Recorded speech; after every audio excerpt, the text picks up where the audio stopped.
How We Overwhelm the State by William H. Douglas of the LatterdayLiberator.com. In case you don't know why we would be overwhelming the state, I have some questions for you I'm going to put on the screen for you. I want you to think about these questions because nobody else in the world is likely to ask you these questions, yet they're very powerful for understanding what we should do within our own lives in relationship to the politics and the world powers that be. You need to understand that you rule yourself, and how do you rule yourself? You apply rules to your life, and this is the key to not having rulers over our lives, that be masters or slaves. If we want to end this slavery that humanity is currently in, it's in recognizing this and then putting an end to that slavery, and that's what this article is all about. If anyone forces you to go on 1 mile, go with him 2 miles. That's a quote from Matthew 5:41. As a tactic, this one is fairly straightforward. Sometimes the best thing to do to shut down the system is to glut it. You fill its cop cars, its prisons, and its jails. You have so many being constantly arrested that every cop is so busy arresting people that they cannot do anything else, including trying to attack those not being arrested. The system can only hold so much, so you overwhelm it. And in overwhelming it, you shut it down. You, in essence, use the system against itself until it is paralyzed with the inability to do anything. And then, when it is full to the rafters, it will either have to break its own laws about treatment and occupancy, or it will have to let you go. It doesn't have the bedding, food, water, or space to do otherwise. If it does the former, then it opens itself up to crippling suit after suit that takes from it precious treasure and time. If the latter, then you merely go from the jail cell back to the front of the protest. In these ways, you apply enormous pressure to the system itself, to the point that it cannot function. And when it cannot function, it cannot go about the legal rituals that act as its justifications and mental loopholes that justify the system in the eyes of the masses. And even if it does decide to break its own laws and pack more and more people in its unsanitary conditions, then you still fill the prisons and jails. The breakdown of the system is proof that your tactics are working and therefore should be intensified, not reduced. As that system breaks down, so will the trust of the people in the organization which uses that system as justification for its existence. The outcome of this will be to make the laws unenforceable and the actual job of the police to violently compel obedience to the state likewise impossible. Mass non-compliance will overwhelm them with more lawbreakers than they will ever have place for them. Those lawbreakers willingly going to jail will then overwhelm the state itself and cripple its ability to do the job it claims to do. There are more of us than there are of them. We can keep constantly overwhelming their system by filling their jails to the brim and occupying the attention of every single cop while still carrying on active and powerful nonviolent protest and getting well-rested and refreshed people cycled in every day. The mere act of doing their job will exhaust them beyond weariness, and not only will their ability to do their jobs be broken, so will be their will. This will cripple even the ability of brutal totalitarian regimes to enforce their will on the public. Without our mass compliance, they have no power. Through peaceful means, we will make their dominion impossible and live as if it didn't exist at all. In doing so, it will become reality.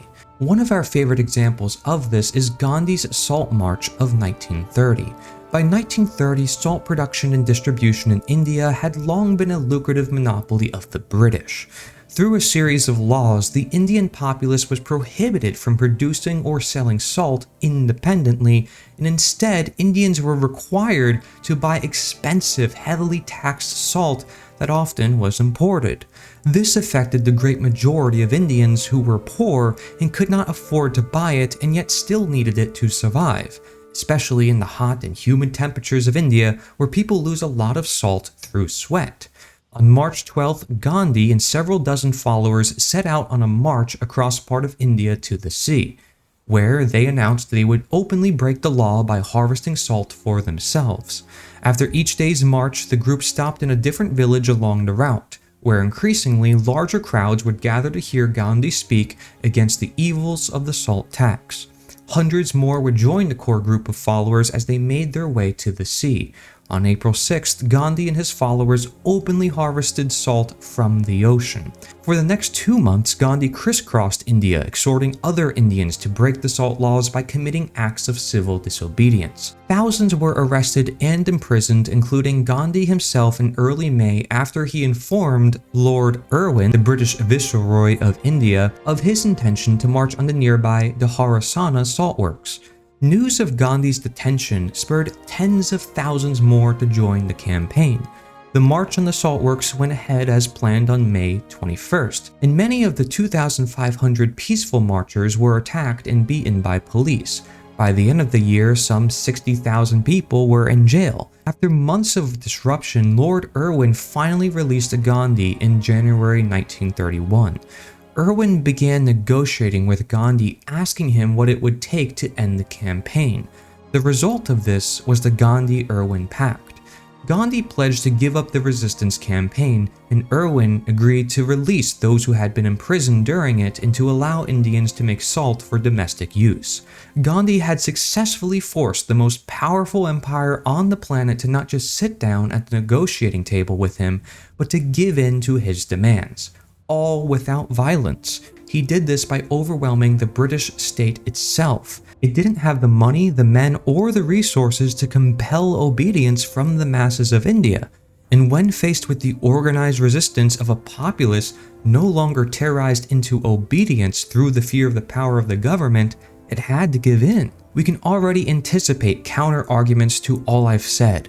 Quote, that may sound great when you're talking about the British, but it would never work against the real totalitarians like the Nazis or the Soviets or the Chinese today, end quote. And we can understand the apparent logic of this argument, but for all that it seems right, it is in fact wrong. Remember, the government is made up on and relies on your obedience and subservience in order to exist. And the totalitarian regimes, because they are so rigid, are the most fragile of all. Even the least wind of successful disobedience can shatter them, which is why they come down so brutally on everyone, to prevent the public from realizing how brittle the regime is and how easily overthrown it can be. And this isn't theory, it's proven. Dr. Erica Chenoweth has determined and demonstrated that civil resistance, civil disobedience overwhelming the state not only works, but it has more effect than any other form of resistance, including revolutionary violence. An introduction to this can be seen in Dr. Chenoweth's address, The Success of Nonviolent Civil Resistance. Remember, the government is not some monolithic entity. That is propaganda. The truth is that there are always more of us than there are of them. A population as small as 3.5% can bring even the most totalitarian regime to its knees, and you don't need guns, bullets, or bombs to do it. You simply need determination and the will to resist. People who will not submit cannot be conquered. Do not submit. And we'll end here with a few quotes. Quote, and when human slavery in all its forms shall have disappeared, I fancy that the credit of this victory will be given quite as exclusively to the anarchists. Another quote, the very purpose of the state is to make the mass of the people the slaves of the privileged classes. The state in its very nature cannot be of the people and by the people. It's of the few and by the few by virtue of its organic structure. That's a quote from Benjamin Tucker, a 20th century abolitionist. He also wrote a newspaper called Liberty. There's another quote from Josiah Warren, a 19th century abolitionist, who said, liberty, defined and limited by others, is slavery. And this is the core concept to understand, guys, is understanding slavery versus freedom. If we want to attain freedom, we have to educate the masses and utilize these strategies of non-compliance and non-violence. Thank you very much for watching. Send us your article, I'll turn it into a video for you. Send us your truth music, get involved, send us your freedom servers, we'll put it on the site. There's always a way for everybody to get involved no matter where you're from, and I encourage you to do so because this project was created for everybody. It's called The Liberator 2 News. Go to theliberator.us, that's theliberator.us. Thank you for watching.